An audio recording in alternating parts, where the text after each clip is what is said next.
अस्सलाम वालेकुम friends, everyday science YouTube channel की एक नई वीडियो में मैं आप लोगों को खुशामदीद कहता हूं। दोस्तों, आज की इस वीडियो में हम 9th क्लास की मैथ की जो न्यू बुक आई है उसकी एक्सरसाइज नंबर 13.1 का सल्यूशन उर्दू मीडियम में सीखेंगे। इस वीडियो को स्टार्ट करने से पहले मेरी आप लोगों से रिक्वेस्ट है कि ये एक छोटी सी सेटिंग कर लें। इससे फिर आप लोगों को ये जो अल्फाज हैं ये ब्लर दिखाई नहीं देंगे। उसके लिए सबसे पहले आप लोगों ने वीडियो के ऊपर इस तरह छोटा सा क्लिक करना है। तो यहाँ पे आप लोग इसको क्लिक करेंगे, ये जो है तो आप लोगों के पास इस तरह से ये क्वालिटी वाला पहला ही ऑप्शन आएगा। तो ये क्वालिटी वाला जो ऑप्शन है यहाँ पे उसने ना ऑटो कुछ ना कुछ सिलेक्ट किया होगा। तो आप लोगों ने इस पर क्लिक करना है और क्लिक करने के बाद आप लोग एडवांस वाले ऑप्शन पर जाएंगे। और एडवांस वाले ऑप्शन पर जाने के बाद आप लोगों ने 720 या 1080 को ना सिलेक्ट करना है। उससे ये होगा कि वीडियो की क्वालिटी HD हो जाएगी और जब HD क्वालिटी हो जाएगी तो आप लोगों को किसी किस्म का कोई भी ब्लर वाला इशू नहीं आएगा। अगर हम इस एक्सरसाइज की बात करें तो इसमें हमारे पास जो सारे सवाल हैं वो एहतमाल यानी कि प्रोबेबिलिटी से रेलिवेंट हैं। अब सबसे पहले तो हमें ये समझने की ज़रूरत है ना कि एहतमाल या प्रोबेबिलिटी हमारे पास होता क्या है। तो अगर हम देखें, जैसे फॉर एग्जांपल अगर हम ना कि कोई क्रिकेट का मैच खेलने जाते हैं तो सबसे पहले ना कि वो टॉस होता है। तो टॉस में अगर जो सिक्का उछाला जाता है तो उसमें हमारे पास ना कि दो चीज़ें होती हैं। एक तो उसका हमारे पास हेड होता है और दूसरा हमारे पास होता है उसका टेल। यानी कि जब सिक्के को उछाला जाएगा तो या तो फिर उसमें हेड आएगा या फिर टेल आएगा। अब यहाँ पे आप लोगों से सवाल ये पूछा जा सकता है कि आप बताएं कि एक सिक्के को उछाला गया है, उसमें हेड आने का एहतमाल कितना है। तो उसको आप लोगों ने सल्यूशन जो उसका करना है वो इस फार्मूले के मुताबिक करना है, P × A। P × A का मतलब है कि एहतमाल, और उसको वो इक्वल होता है N × A/N × S। अब यहाँ पे N × A और N × S को समझने की ज़रूरत है। तो सबसे पहले हम ना कि N × S की बात करते हैं। S से मुराद है कि यानी सैम्पल स्पेस। वो अगर हम उसको मज़ीद आगे सिंप्लीफाई करें तो हमें पता चलेगा कि हमने देखना है कि जो भी चीज़ हमने फेंकी, यानी कि अगर हमने सिक्का फेंका है उसमें टोटल कितनी चीज़ें आ सकती हैं। टोटल उसमें दो चीज़ें आ सकती हैं, मतलब हेड या फिर टेल। तो यहाँ पे हमारे पास इसका नंबर बन जाएगा 2। अब नेक्स्ट है जी ए से मुराद है कि उसने आप लोगों से क्या पूछा है, सवाल करने वाले ने पूछा है कि हेड आने के कितने चांसेस। तो इसमें हेड हैं कितने, 1। तो यहाँ पे हम 1 लिख देंगे और बटे में 2 लिख देंगे तो इसका जवाब आ जाएगा। तो चलें अब हम ना कि इनको सॉल्व करते हैं, तो फिर हमें ना मज़ीद पता चल जाएगा। तो अगर हम ना कि इसका पहला ही सवाल देखें जो हमारे पास है जी, अरशद एक डाइस फेंकता है जिसके अतराफ में LMNOPU दर्ज हैं। डाइस पर सही हरूफ आने का एहतमाल क्या है। तो यहाँ पे अगर हम देखें तो उसने ना एक डाइस की बात की है। तो डाइस हमारे पास होता है जो हम लूडो खेलने के लिए दाना इस्तेमाल करते हैं ना, तो वो हमारे पास ना डाइस होता है। अब उसने ना कि डाइस पे आप लोगों को पता है कि 6 नंबर होते हैं, 1 2 3 4 5 6। अब ये कह रहा है कि उसके ऊपर नंबर नहीं लिखे हुए, उसके ऊपर लिखे हुए हैं LMNOPU, यानी कि ये चीज़ें लिखी हुई हैं कि 1 की जगह L लिखा हुआ है, 2 की जगह M लिखा है, 3 की जगह N लिखा है, 4 की जगह O लिखा है, 5 की जगह P और 6 की जगह U लिखा है। तो अब आप लोग बताएं कि डाइस जो उसने फेंका है उस पर सही हरूफ आने का एहतमाल क्या है। इस सवाल को हल करने के लिए सबसे पहले ना हमें इसकी ना सैम्पल स्पेस बनानी पड़ेगी। तो अगर हम इसकी सैम्पल स्पेस बनाते हैं तो वो हमारे पास है जी, यहाँ पे आप लोग लिख लेंगे सैम्पल स्पेस। तो सैम्पल स्पेस को हम ना कि S से ज़ाहिर करते हैं। तो इस केस में अगर हम देखें तो हमारे पास जो सैम्पल स्पेस बनेगी वो ये सारे आ जाएंगे, यानी कि हमारे पास L आ जाएगा, उसके बाद M आ जाएगा, उसके बाद N, उसके बाद O, उसके बाद P और उसके बाद U।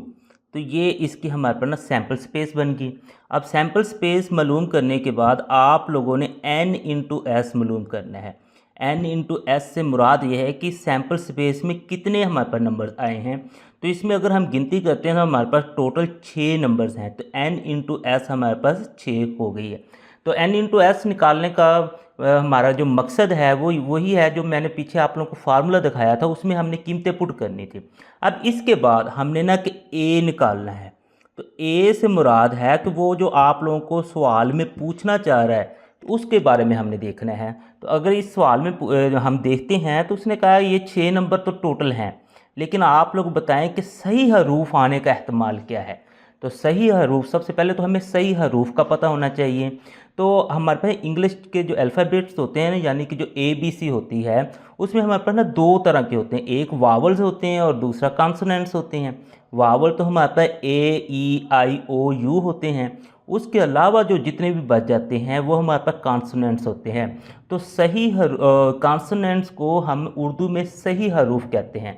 इसका मतलब ये है कि आप लोग देखें कि इनमें से सही हरूफ, वावल के अलावा जो हरूफ हैं उनके आने के चांसेस कितने हैं। तो वो पहले हम देख लें कि वो बनते टोटल कितने हैं। तो हमारे पास L जो है ये सही हरूफ है, उसके बाद M है, N है, O जो है वो तो हमारे पास वावल होता है, उसको तो हम नहीं लिख सकते। उसके बाद P है, वो कॉन्सोनेंट यानी कि सही हरफ आ जाएगा, और U भी वावल आता है तो वो भी हमने नहीं लिखना। तो ये हमारे पास A आ गया, तो इसका भी हमने निकाल लेना N इंटू A। तो N इंटू A इसको हम गिनती करेंगे 1 2 3 4, तो हमारे पास N इंटू A आ गया जी 4। अब नेक्स्ट वो फार्मूला जो हमने ना कि एहतमाल मालूम करने के लिए जो फार्मूला शुरू में पढ़ा है, तो वो फार्मूला हम लिख देंगे P into A is equal to N into A बटा N इंटू S। अब यहाँ पे ना इनकी कीमतें पुट करनी है हमने। N इंटू A हमारे पास 4 है और N इंटू S हमारे पास 6 है। तो ये हमने ना कीमतें पुट कर देनी है, और कीमतें पुट करने के बाद आप लोग इसको ना मज़ीद सिंप्लीफाई करके लिखेंगे। तो सिंप्लीफाई का मतलब ये है कि आप लोग इनको ना काट के लिख लें। अगर तो आप लोग डायरेक्ट टेबल वगैरह का इस्तेमाल करके काट सकते हैं ठीक है, नहीं तो इसके लिए आप लोग कैलकुलेटर का इस्तेमाल कर लें। तो हम ना कैलकुलेटर लेते हैं और वहाँ पर ना इसको ना सिंप्लीफाई करके लिख देते हैं। तो पहले हम 4 लिखेंगे, उसके बाद ये वाला जो बटन है इसको दबाएंगे। इस कैलकुलेटर में ये वाला इस तरह से है, कुछ जो कैलकुलेटर दूसरे होते हैं उसमें ना A, B और C लिखा होता है, शिफ्ट के नीचे ना तीसरा ही बटन होता है, तो वो आप लोगों ने दबा देना है, और नीचे फिर आप लोगों ने 6। तो ये आप लोगों को खुद ही सिंप्लीफाई करके इसका जवाब 2/3 दे देगा। तो इसके लिए आप लोगों को पहाड़ा वगैरह पढ़ने की ज़रूरत नहीं है। तो ये 2/3 इसका जवाब आ गया। अगर हम 13.1 का ही दूसरा सवाल देखें तो उसमें हमारे पास है जी, शाजिया ने डाइस का एक जोड़ा फेंका। अब पिछले सवाल में था सिर्फ एक डाइस फेंका था, इसमें है जी डाइस का एक जोड़ा फेंका। तो जोड़े से मुराद ये है कि वही जो लूडो का एक दाना था, इसने क्या किया कि लूडो के 2 दाने लिए और उनको ना कि फेंका। अब 2 दाने जब फेंके गए तो उसका जो सैंपल स्पेस है ना कि वो बदल जाएगी। तो चलिए अब हम देखते हैं कि उसने हमसे पूछा क्या है। कहते हैं एहतमाल क्या होगा जबकि नुकात का मजमुआ कम अज़ कम 4 हो। ये पहला सवाल है, इसी में से उसने पूछा है। फिर दोनों नुकात के दरमियान का हासिल ज़रब 5 से 10 के दरमियान हो, ये दूसरा सवाल है। इसी तरह से वो कहता है दोनों नुकात के दरमियान का फ़र्क 4 के बराबर हो, और चौथे में है पहले डाइस पर कम अज़ कम 5 और दूसरे डाइस पर कम अज़ कम 4 हो। चलें ये हम ना कि 1 बाई 1 ना कि इनको समझेंगे, लेकिन सबसे पहला जो काम है वो हमारे पास है जी इसकी सैंपल स्पेस मालूम करना। तो जैसे हमने पिछले सवाल में सैंपल स्पेस मालूम की थी, बिल्कुल उसी तरह इसमें भी हमने ना कि सैंपल स्पेस मालूम करनी है। तो सैंपल स्पेस के लिए वही हम लिख लेते हैं सैंपल स्पेस, तो वो हमारे पास है जी S के बराबर होती है। तो अब यहाँ पे ना हमारे पास जो डाइस हैं तो वो है 2, यानी कि 2 उसने जोड़े फेंके हैं। तो इसकी जो सैंपल स्पेस है ना वो जैसे पीछे हमने बनाई थी बिल्कुल सिंपल सी, वो इस तरह से नहीं बनेगी। उसके लिए ना हमें पूरा एक डब्बा सा बनाना पड़ेगा इस तरीके से। इस डब्बे को बनाने के लिए आप लोगों ने सिंपल करना ये है कि 7 लाइनें इधर लगा लेनी और 7 ही लाइनें इधर, मतलब 7 डब्बे इस तरह से हों, 7 ही इधर इस तरह से हों। अब नेक्स्ट फिर लगाने के बाद जो पहला ही डब्बा होगा ना उस पर आप लोगों ने फर्स्ट और सेकंड लिख लेना। इसका मतलब ये है कि ये जो है ये फर्स्ट डाइस यानी पहले डाइस के लिए और ये वाला दूसरे डाइस के लिए। उसके बाद आप लोगों ने क्या करना है, यहाँ पे लिख दें 1, यहाँ पे 2, ये 3, आगे हमारे पास 4, 5 और 6। ये सिंपल से आप लोगों ने गिनती 6 तक लिख देनी है। उसकी वजह ये है कि हमारे पास जो डाइस होता है उसमें नंबर भी 6 ही होते हैं। उसके बाद हमने ना कि इधर नंबरिंग कर देनी है 1, 2, 3, 4, 5 और 6। ये इस तरह से आप लोगों ने फिर ना कि इधर नंबरिंग कर देनी है। अब इधर करने के बाद फिर आप लोगों ने इनको ना फिल करना है इन डब्बों को। अब उसके लिए आप लोगों ने क्या करना है कि सबसे पहले हम ना कि इस लाइन को फिल करते हैं। उसके लिए हम ना ये करेंगे कि इधर से तो हमारे पास 1 ही है, लेकिन इनको ना के साथ मिला के लिखते जाएंगे, यानी कि 1 के साथ फिर ये वाला 1 मिल गया, उसके बाद इस 1 को इस 2 के साथ मिला देंगे, उसके बाद इस 1 को 3 के साथ, फिर इसी 1 को 4 के साथ, और इसी 1 को 5 के साथ, और फिर आगे इसी 1 को 6 के साथ हम ना इस तरह से मिला के लिख देंगे। अच्छा, उसके बाद फिर हमने 2 को लेना है और 2 को इन सब के साथ मिला के लिखना है। 2 को हमने 1 के साथ मिला के लिख दिया, फिर 2 को इस 2 के साथ, फिर 2 को इस 3 के साथ, फिर 2 को इस 4 के साथ, 2 को 5 के साथ, और 2 को ही हमने 6 के साथ मिला के लिख दिया। अब हम 3 को लेते हैं, तो 3 को पहले हमने 1 के साथ, फिर 3 को 2 के साथ, 3 को 3 के साथ, फिर 3 को 4 के साथ, 3 को 5 के साथ, और 3 को 6 के साथ। तो ये फिर उसके बाद 4 को लेना है, 4 को 1 के साथ, 4 को 2 के साथ, 4 को 3 के साथ, 4 को 4 के साथ, उसके बाद 4 को 5 के साथ, और फिर 4 को हमने 6 के साथ मिला देना है इस तरीके से। अब हमने इस 5 को लेना है और इसको सबके साथ मिला के लिखना है। तो पहले हमने 5 को 1 के साथ, फिर 5 को 2 के साथ, 5 को 3 के साथ, 5 को 4 के साथ, 5 को 5 के साथ, और 5 को हमने 6 के साथ मिला देना इस तरीके से। अब फिर हमने 6 को लेना है, 1 बाई 1 सब के साथ मिला के लिख देना है। पहले 6 को हमने 1 के साथ, उसके बाद 6 को 2 के साथ, 6 को 3 के साथ, 6 को 4 के साथ, 6 को 5 के साथ, और 6 को 6 के साथ। तो इस तरीके से ना हमने इन सब को ना मिला के लिख देना है। अब आप लोगों ने ये सारे जो जोड़े बनाए हैं ना, इनको गिनना है, क्योंकि इन जोड़ों की बुनियाद पर इसके ना सैम्पल स्पेस की नंबरिंग निकलेगी। अब ये आप लोगों ने ना कि इस सैम्पल स्पेस को इस तरह से लिखना है, और लिखने के बाद उसके नीचे ये सारे आप लोगों ने डब्बे बना देने हैं। मैंने ये अलहदा इसलिए बनाए हैं क्योंकि हमने ना क्या आगे मुख्तलिफ 4 सवाल हल करने हैं, तो इस उन चारों सवालों में इसने यूज़ होना है। तो फिर मुझे आप लोगों को ना ये दिखाना पड़ेगा, तो वैसे तो फिर ये पॉसिबल नहीं होगा। तो ये इस तरह से ना कि मैं आप लोगों को ईज़िली दिखा सकता हूँ। अब नेक्स्ट आप लोग ना कि फिर n इंटू एस लिखेंगे। अब यहाँ पे जो n इंटू एस है ना, वो हमारे पास बन जाएगा 36। वो आप लोग ना इन सब को गिन सकते हैं। तो ये आप लोग गिनेंगे, ये टोटल जो जोड़े बनते हैं वो 36 बनेंगे। तो यानी कि n इंटू एस तो हमारे पास निकल गया। अब n इंटू एस इन सारे सवालों के लिए ना सेम रहेगा। उसके बाद अब ना कि हमने कि a जो है ना वो हर एक सवाल का अलहदा से आएगा, क्योंकि हर एक सवाल की कंडीशन अलहदा है। तो फिर a निकालने के बाद फिर हम ना किसी फार्मूले में पुट करते जाएंगे, उनके आंसर निकालते जाएंगे। अब सबसे पहले ना कि हम पहले ही सवाल देखते हैं। तो पहले सवाल में अगर आप देखें तो वो कहता है कि नुकात का मजमुआ कम अज़ कम 4 हो। अच्छा, यहाँ पे ना एक जो आप लोगों ने समझने वाली चीज़ है, वो कहता है कम अज़ कम 4 हो, यानी कि दोनों नुकात को आप लोग जमा करें, उनका जो जवाब है वो कम अज़ कम 4 हो। 4 से कम नहीं होना चाहिए, 4 या फिर 4 से ज़्यादा होना चाहिए। अब हम ना कि यहाँ से ढूंढते हैं कि हमारे पास ऐसे कौन कौन से नंबर्स हैं जिनको ना कि हम जमा करें और जवाब जो हमारा आए वो कम से कम 4 आए, 4 से कम नहीं होना चाहिए। तो चलो हम ना कि इसको a बनाते हैं। अब a बनाते हैं जब, तो हम सबसे पहले ना इसको देखें, तो इसमें देखें ये 1 और 1 तो 2 हो जाता है, ये तो हमारी कंडीशन में पूरा नहीं उतरता। 1 और 2 हमारे पास 3 होता है, ये भी नहीं पूरा होता। तो 1 और 3 ये वाला हमारे पास आ जाएगा, ये पहला आ गया। उसके बाद फिर 1 और 4 ये हमारे पास 5 होता है। तो हमारे जो सवाल की कंडीशन है वो ये है कि कम से कम 4 हो। 4 से मतलब ज़्यादा हो सकता है, 4 से कम नहीं हो सकता। ये 1 और 5 भी आ जाएगा फिर, क्योंकि इनका 6 हो जाता है, 4 से ज़्यादा है। उसके बाद 1 और 6, तो ये हमारे पास ना आगे पहली लाइन में से। अब दूसरी लाइन में से ढूंढते हैं। 2 व 1 ये तो 3 होता है, वो उससे कम हो गया। तो 2 व 2 वो 4 हो गया, तो ये हम ले सकते हैं 2 व 2। उसके बाद फिर 2 व 3 ले सकते हैं। उसके बाद फिर हम 2 व 4 ले सकते हैं। उसके बाद 2 व 5 भी ले सकते हैं, क्योंकि इन सब का ना कि हमारे पास उससे ज़्यादा आ रहा है, 4 से ज़्यादा आ रहा है। उसके बाद हम ना कि 2 व 6 भी ले सकते हैं। उसके बाद अब 3 वाला हम स्टार्ट करते हैं। तो 3 वाले में आप लोग देखें ना, पहले 3 और 1 4 हो गया। यानी कि वो कंडीशन में ना पूरा उतर रहा है, तो हम लिख सकते हैं 3 वाव 1, उसके बाद फिर 3 वाव 2, यानी कि ये पूरी लाइन ही आ जाएगी। क्योंकि इस पूरी लाइन में देखें ना कि सबको जब हम जमा करते हैं ना तो 4 या 4 से ज़्यादा आ जाते हैं, तो हमने ये फिर ना पूरी लाइन ही लिख देनी है। इस तरह से ना आप लोगों ने पूरी लाइन ही ये लिख देनी है।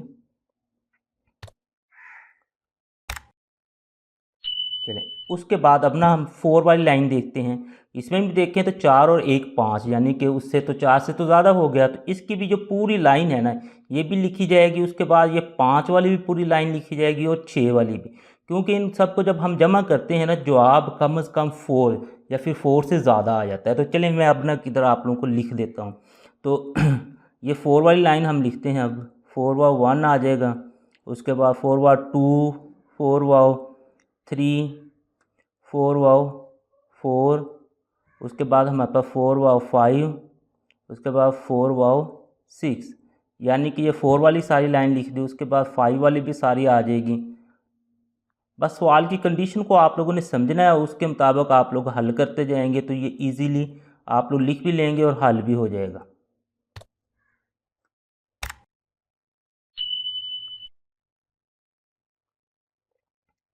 ये 5 वाला हमने सारा लिख लिया। उसके बाद ना 6 वाला भी सारा ही आएगा, क्योंकि ये देखिए पहला ही 6 और 1 7 हो जाता है, तो हमारी कंडीशन से कम से कम 4, यानी कि 4 से तो ये ऊपर हो गया ना।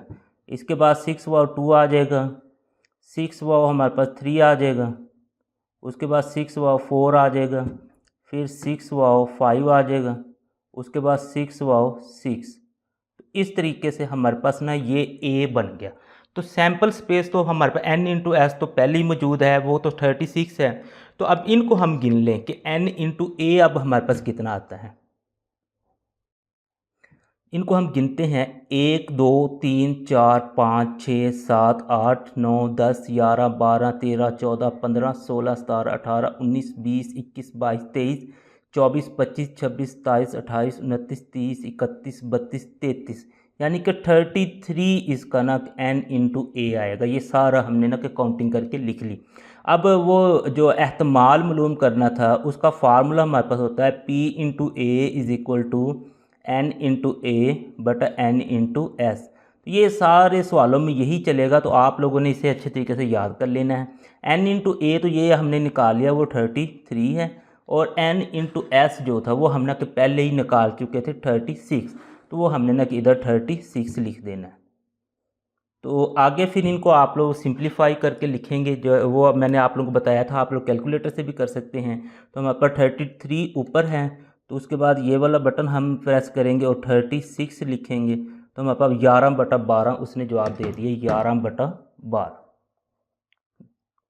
अच्छा, इसी सवाल का अगर हम दूसरा जुज़ देखें तो वो कहता है कि दोनों नुकात के दरमियान का हासिल ज़रब 5 से 10 के दरमियान हो। तो इसके लिए हमने जो सैम्पल स्पेस बनाई थी उसको हम सामने रखते हैं और ढूंढते हैं कि कौन कौन से ऐसे हमारे पास ना कि जोड़े बनते हैं जिनको आपस में हम ज़रब दें तो जवाब 5 से 10 के दरमियान में आना चाहिए। तो यहाँ से अब हम ना कि देखते हैं, तो ये हमारे पास है जी। जैसे फॉर एग्जांपल हम पहले जोड़े को देखें तो वो हमारे पास 1 और 1 है। एक को एक से ज़रब दें तो जवाब हमारे पास एक ही आता है। दूसरे जोड़े को देखें तो हमारे पास है जी, एक को 2 से ज़रब दें तो जवाब 2 आता है, इसको ज़रब दें 3 आता है, इसको ज़रब दें 4 आता है, तो इसको ज़रब देना एक को 5 से तो वो हमारे पास ना 5 आता है। तो इस तरह से ना हमने सारे ऐसे जोड़े ढूंढ लेने हैं जिनको आपस में हम ज़रब दें, जवाब हमारे पास 5 से 10 के दरमियान आए। तो ये हमारे पास ना ए फिर बनता जाएगा। तो ए हमारे पास है जी, तो सबसे पहले इसका मतलब है हमारे पास 1 और 5 आ गया, तो हम ना यहाँ पे 1 व 5 लिख देते हैं। उसके बाद फिर आगे देखते हैं, 1 को 6 से ज़रब दें तो हमारे पास जवाब 6 आता है, तो इसको भी हमने इधर लिख लिया। उसके बाद फिर अपना हम दूसरी लाइन पे आते हैं, यहाँ से ढूंढते हैं 2 1 2, ये तो नहीं आएगा, 2 2 4 भी नहीं आएगा, 2 3 हमारे पास ना 6 आ जाता है, तो इसको हम लिख सकते हैं 2 व 3 को। उससे आगे चलें मज़ीद तो हमारे पास है जी 2 व 4 है, तो 4 2 8 हो जाता है, तो इसे हम लिख सकते हैं। उससे आगे चलें तो 2 हमारे पास 5 है, तो 2 5 10 हो जाता है, तो इसको भी हम लिख सकते हैं। तो हमने ऐसे सारे लिखने हैं जिनका ना कि हासिल ज़रब 5 से 10 के दरमियान हो, ना मसलन 5 से कम हो और ना 10 से ज़्यादा हो। तो ये हमारे पास है 2 6 12, इसको हम नहीं लिख सकते। इसको देखें 3 1 3, ये भी नहीं लिख सकते। 3 2 6, इसे लिख सकते हैं 3 व 2 को। उसके बाद ये 3 3 9, इसको हम लिख सकते हैं। उससे आगे चलें तो 3 4 12, ये तो नहीं लिखा जाएगा। 5 3 15 नहीं लिखा जाएगा। 3 6 18 भी नहीं लिखा जाएगा। 4 1 4, ये भी नहीं लिखा जाएगा। तो ये लिखा जाएगा 4 2 8, 4 व 2 हम लिख सकते हैं। उसके बाद फिर हम ना के देखते हैं 4 व 3, 4 3 12 हो जाता है। 4 4 16, 4 5 20, 4 6 24, ये कोई भी नहीं लिखा जाएगा। इसमें देखें तो 5 1 5, तो 5 से 10 के दरमियान तो हम लिख सकते थे, तो हम लिख देंगे 5 1 5। उससे आगे चलें तो 5 व 2 है, यानी 5 2 10, तो हम ना यहाँ पे 5 व 2 भी लिख देते हैं। उससे आगे चलते हैं तो 5 3 15, ये नहीं लिखा जाएगा। 5 4 20 भी नहीं लिखा जाएगा। 5 5 25 भी नहीं। 5 6 30 भी नहीं। इसमें आए तो 6 1 6, ये लिखा जाएगा क्योंकि ये 5 और 10 के दरमियान में आ रहा है, तो ये 6 व 1 हम लिख सकते हैं। तो आगे 6 व 2, 6 2 12, ये नहीं लिखा जाएगा। 6 3 18, 6 4 24, 6 5 30, 6 6 36, तो इनमें से कोई भी और नहीं लिखा जाएगा। तो यानी जो हमारे पास ए बन रहा है वो ये है। अब हम n इंटू ए बनाते हैं, तो n इंटू ए के लिए हमें ये सारे काउंट करने पड़ेंगे। तो ये हमारे पास है 1 2 3 4 5 6 7 8 9 10 11, n इंटू ए हमारे पास बन गया जी 11। तो अगर इसका हमने वो एहतमाल निकालना है तो उसका हमें फार्मूला लिखना पड़ेगा n इंटू ए बटा n into S. n into A हमारे पास 11 है और n इंटू एस जो हमने शुरू में निकाला हुआ था 36। तो इस तरीके से इसका ये आंसर आएगा। ये मज़ीद सिंप्लीफाई भी नहीं होता, तो यही हमारे पास इसका आंसर है। इसी सवाल का अगर हम तीसरा जुज़ देखें तो वो हमारे पास है जी, दोनों नुकात के दरमियान का फ़र्क 4 के बराबर हो। जो हमने ये जो टेबल बनाया था, तो हमने ये देखना है कि जैसे ये हमारे पास 1 और 1 है, इन दोनों को हमने माइनस करना है और माइनस करने के बाद हमने देखना है कि उनका फ़र्क 4 के बराबर जिनका होगा वो हम सिर्फ रख सकते हैं, बाकी हम कोई भी नहीं रख सकते। तो हम चलें अपना ना कि बनाते हैं फिर। तो हमारे पास आ जाएगा जी a इज़ इक्वल टू, तो इसमें अगर हम देखें तो हमारे पास जो पहला ही है ये, तो इसका तो 0 आ जाएगा, इसका 1 आ जाएगा, इन दोनों को माइनस करें 2 आ जाएगा, इन दोनों को माइनस करें 3 आ जाएगा, इन दोनों को माइनस करें तो हमारे पास जवाब 4 आता है। तो यानी कि 1 और 5 को हम ना लिख सकते हैं पहली रो में से, तो ये हमने लिख लिया। उसके बाद फिर हम ना कि उससे अगला सवाल देखते हैं, उससे अगला देखें 1 और 6, इसको नहीं लिख सकते क्योंकि इनको जब हम माइनस करेंगे तो जवाब 5 आ जाएगा। इन दोनों को माइनस करें 1 आएगा, 0 आ जाएगा, फिर इन दोनों को अगर हम माइनस करें 1 आ जाएगा, 2 आ जाएगा, यहाँ से हमारे पास ना कि 3 आ जाएगा। इन दोनों को जब हम माइनस करते हैं 6 में से 2, तो हमारे पास ना कि 4 आ जाता है, यानी कि 2 व 6 भी हम ले सकते हैं। तो उससे अगले में चलें, नेक्स्ट ये तीसरी रो में, तो इसमें देखें ये 3 व 1, इसका आंसर 2 आता है, इसका आंसर 1 आता है, इसका 0 आता है, इसका आंसर भी 1 आता है, इसका आंसर 2 आता है और इसका आंसर 3 आता है, यानी इस रो में तो हमारे पास कोई भी नहीं आएगा। उससे अगली रो में देखें तो 4 व 1 में से ये हमारे पास आंसर 3 आएगा, इसका आंसर 2 आएगा, इसका आंसर 1 आएगा, इसका 0 आएगा, इसका आंसर 4 और 5 में से ये 1 आ जाएगा और इसका 2 आ जाएगा, यानी कि इसमें से भी हमारे पास कोई भी ऐसा नहीं है जिसका आंसर 4 आएगा। इससे अगले में देखें 5 व 1, तो ये वाला आंसर हमारे पास 4 के बराबर आ जाएगा, तो हम 5 व 1 लिख सकते हैं। तो उससे आगे चलें तो ये इसका आंसर 3 आ जाएगा, इसका 2 आ जाएगा, इसका 1 आ जाएगा, इसका 0 और इसका भी 1 आएगा। तो इनमें से भी हमें बस एक ही मिला है। उससे अगले में देखें 6 व 1, इसमें अगर देखें तो हमारे पास आंसर इसका 5 आ जाएगा, इसका 4 आ जाएगा, 6 और -2 करें तो 4 आ जाएगा, यानी 6 व 2, इसको भी हम लिख सकते हैं।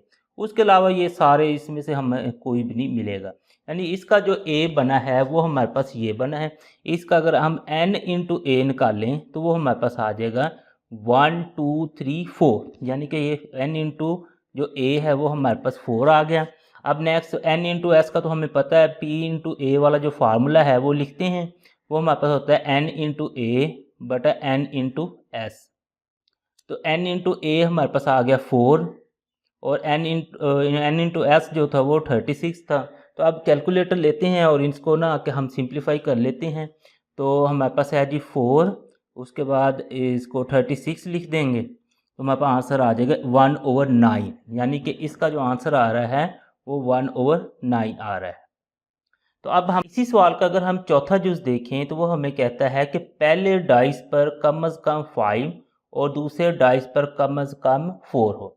यानी कि हमने 2 डाइस जो उछाले थे उसमें वो कहता है कि पहले पर तो 5 हो और दूसरे पर ना कि 4 होना चाहिए, कम से कम 4 होना चाहिए। उससे ज़्यादा हो सकता है, इससे कम नहीं हो सकता। तो उसके लिए हमें ना कि ये टेबल अपने सामने रखना पड़ेगा, क्योंकि इसी टेबल से ही हमें पता चलेगा कि ये कैसे आएगा।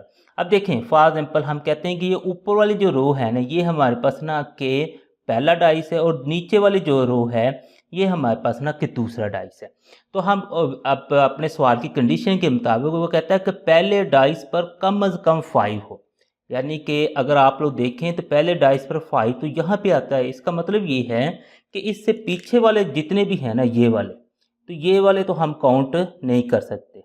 ये समझ लें कि ये चारों ही हम काउंट नहीं कर सकते। अब बाकी हमारे पास रह गए जी ये सिर्फ रो, कम से कम 5 है तो इसका मतलब 5 भी यूज़ कर सकते हैं और 6 भी कर सकते हैं। अब नेक्स्ट वो कहता है कि जो दूसरा डाइस है उस पर हमारे पास होना चाहिए कम से कम 4, यानी कि वो कहता है कि ये 1, 2 और 3 ये आप लोग तीनों इस्तेमाल नहीं कर सकते, कम से कम ना 4 वाला इस्तेमाल कर सकते हैं। अब अगर हम पहले डाइस में से देखें तो ये हमारे पास ना के किसी काम के नहीं होंगे। अगर दूसरे डाइस में देखें तो हमारे पास ये भी किसी काम का नहीं, ये भी किसी काम का नहीं, ये भी किसी काम का नहीं, और बाकी जो फिर हमारे पास बच जाएंगे ये वाले, उनको हम ना के काउंट कर सकते हैं। तो ये हमें ना ये दूसरा डाइस है ये यहाँ तक जाएगा। इसका मतलब ये जो बच गए हैं ना सिर्फ हम ये इस्तेमाल कर सकते हैं। मैं दोबारा से रिपीट करता हूँ, तो मैं वो कहता है कि पहले डाइस पर कम से कम 5 हो, यानी कि पहले पर कम से कम 5 हो, तो यानी कि 4 वाले यहाँ तक तो हम यूज़ ही नहीं कर सकते। 5 और 6 तो कर सकते हैं, ज़्यादा से ज़्यादा जितना मर्जी हो जाए। दूसरे डाइस पर वो कहता है कम से कम 4 हो, यानी कि 3 तक हम यूज़ नहीं कर सकते। तो इधर से हमने 4 लाइनें वो कट कर दी, इधर से 3 लाइनें कट कर दी। अब बाकी ये जो हमारे पास बच गया है ना इनको हम इस्तेमाल कर सकते हैं, इनको हम लिख लेते हैं। यानी कि पहले ही अगर हम देखें तो हमारे पास 4 व 5 बच जाएगा। ये वाला जो है 4 व 5 इसे कर सकते हैं। उसके बाद फिर हमारे पास है जी 5 व 5 इसे कर सकते हैं। उससे अगले में देखें तो हमारे पास है जी 6 व 5 ये। नेक्स्ट फिर उससे आगे जाएं तो 4 व 6, उससे आगे जाएं तो हमारे पास है 5 व 6, और उससे आगे जाएं तो ये 6 व 6। तो इस तरीके से ये वाले सिर्फ ना इस सवाल की कंडीशन के मुताबिक हम ना ये वाले जो थे इनको हम इस्तेमाल कर सकते थे, बाकियों को हम इस्तेमाल नहीं कर सकते थे। तो इसमें अगर हम देखें फिर हमारे पास n इंटू ए जो बनेगा तो वो इनकी हम काउंटिंग कर लेते हैं। वो हमारे पास बनता है 1, 2, 3, 4, 5, 6। तो हमारे पास n इंटू ए बन गया 6। तो फार्मूला हमारे पास p इंटू ए का था is equal to n into A बटा n into S. n into A हमारे पास 6 आ गया, n इंटू एस हमारे पास 36 आ गया। तो इन दोनों को कैलकुलेटर से हम ना के सिंप्लीफाई कर लेते हैं। तो हमारे पास आ जाएगा 6, ये दबाएंगे और हमारे पास 36 है। तो जब इनको हम निकालते हैं तो आंसर 1/6 आ जाता है, यानी इसका जो आंसर हमारे पास आएगा वो 1/6 आ जाएगा। 13.1 का ही अगर हम तीसरा सवाल देखें तो उसमें हमारे पास है जी मैथमेटिक्स के लफ्ज़ से बेतरतीब एक हरफ तहज्जी मुंतखब किया गया है, एहतमाल मालूम करें जब कि वो हरफ इल्लत हो, पहला है। दूसरा है हरफ सही हो, तीसरा है हरफ ई हो, चौथा है हरफ एम ना हो, और छठा हमारे पास हरफ टी ना हो। यानी कि वो असल में ये कहता है कि हमारे पास ना कि मैथमेटिक्स का एक ये जो लफ्ज़ है इसके ना सारे ये जो है हमारे पास हरफ इनको ना लहदा ना कि लिखा हुआ है। जैसे फॉर एग्जाम्पल ना कि हम पर्चियाँ डाल लेते हैं, एक पर्ची पर एम लिख दिया, उस पर अगली पे ए लिख दिया, फिर टी लिख दिया, एच लिख दिया, इस तरह ना सबको लिख दिया। और लिखने के बाद उसमें कहा कि एक पर्ची को ना कि बेतरतीब उठा लिया कि कोई पता नहीं है कौन सी हमने उठा ली है। तो आप लोगों ने ये मालूम करना है कि इस चीज़ का एहतमाल क्या होगा कि हरफ इल्लत आए, हरफ सही आए, हरफ ई आए, हरफ एम ना आए, या फिर हरफ टी ना आए। तो इस तरह के जितने भी सवाल हैं इनको हल करने के लिए सबसे पहले तो हमें ना कि सैम्पल स्पेस मालूम करनी पड़ती है। तो हम ना सबसे पहले सैम्पल स्पेस ही मालूम कर लेते हैं, तो फिर एक एक सवाल का ना हम जवाब निकालेंगे। तो सबसे पहले हम इसकी अगर सैम्पल स्पेस की बात करें तो वो हमारे पास आ जाएगी जी,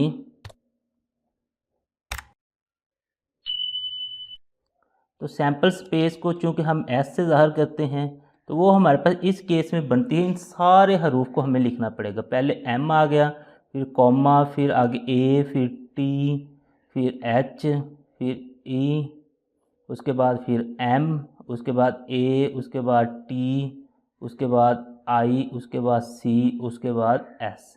तो ये हमारे पास ना कि सैम्पल स्पेस बन गई।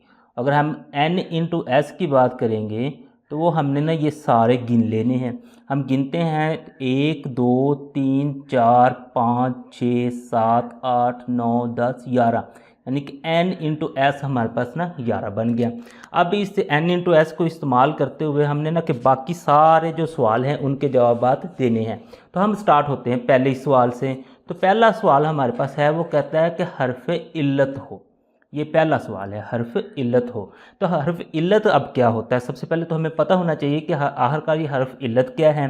तो जैसा कि मैंने पहले आप लोगों को बताया था कि हर्फ जो सही होते थे वो कॉन्सोनेंट थे।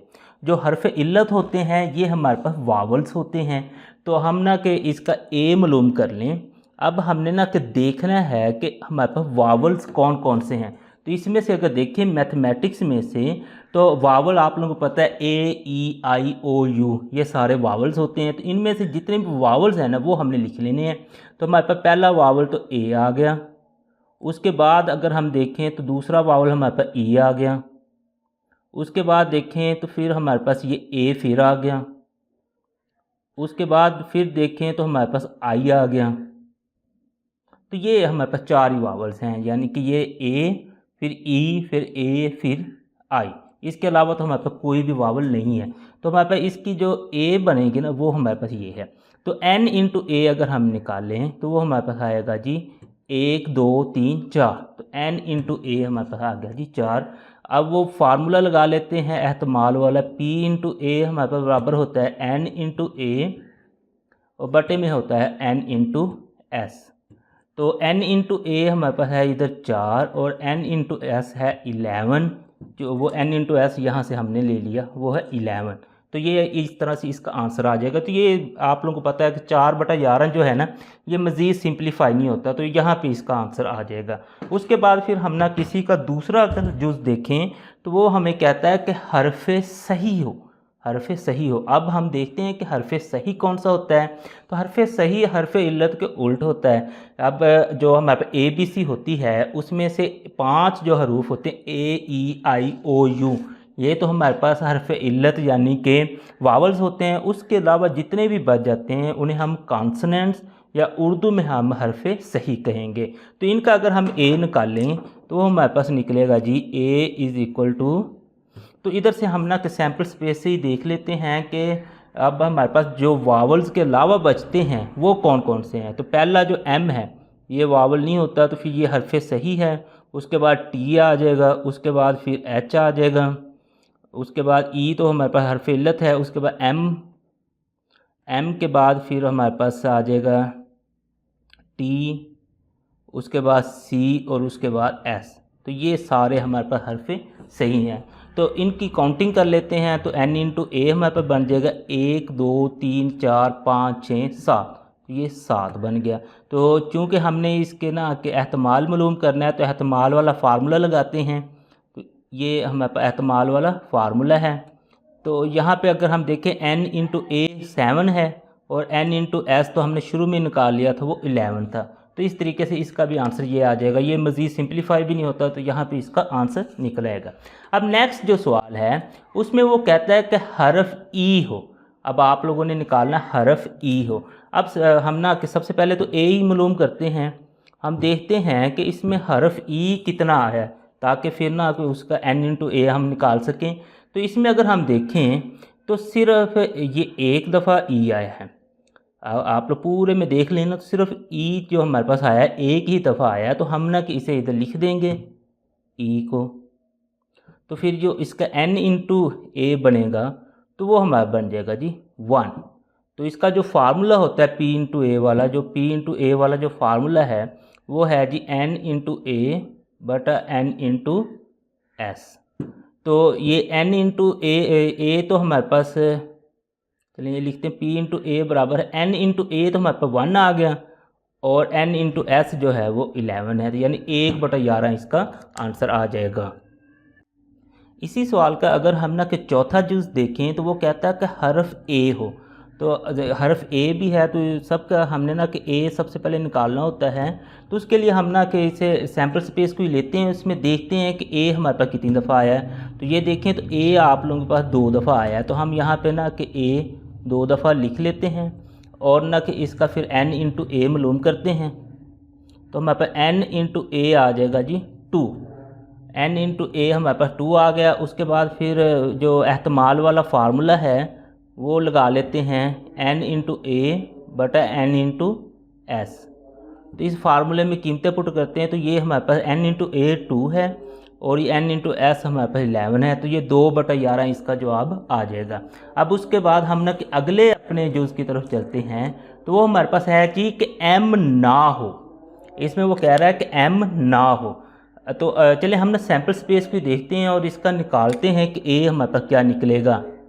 तो अगर यहाँ पे आप लोग देखें ना, इस फ़िक्रे पे गौर करें, वो कहता है कि m ना हो। अगर m ना होगा तो बाकी तो सारे हो सकते हैं, इसका मतलब है कि m को निकाल के बाकी सारे आप लोग यूज़ कर सकते हैं। तो बाकी सब में देखें तो ये हमने m 2 निकाल दिए, तो ये 11 टोटल है, तो बाकी 9 के 9 बच जाएंगे। तो उसमें हमारे पास सबसे पहले a आ जाएगा, उसके बाद t आ जाएगा, उसके बाद h आ जाएगा, उसके बाद फिर e आ जाएगा। उससे आगे चलें तो फिर हमारे पास a आ जाएगा, उसके बाद फिर हमारे पास t आ जाएगा, फिर उसके बाद i आ जाएगा, उसके बाद c आ जाएगा, उसके बाद s आ जाएगा। तो n इंटू ए का अगर हम देखें, इन सब की ना हम काउंटिंग कर लेते हैं, 1 2 3 4 5 6 7 8 9। तो n इंटू ए हमारे पास कितना आ गया 9। तो अब हम ना के एहतमाल के लिए अपना फार्मूला इस्तेमाल करते हैं, p into A is equal to n into A बटा n इंटू एस।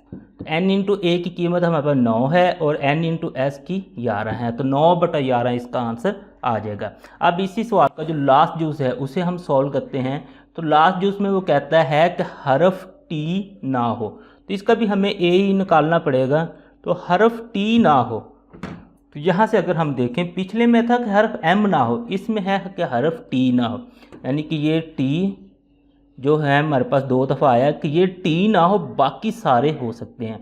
तो बाकी सारों में अगर हम देखें तो सबसे पहले तो एम आ जाता है, उसके बाद ए आ जाता है, उससे आगे चलें तो हमारे पास एच आ जाता है, उससे आगे चलें ई आ जाता है, उससे आगे चलें एम, ठीक है, उसके आगे चलें तो ए आ जाता है, उसके बाद फिर आई, उसके बाद सी और उसके बाद एस।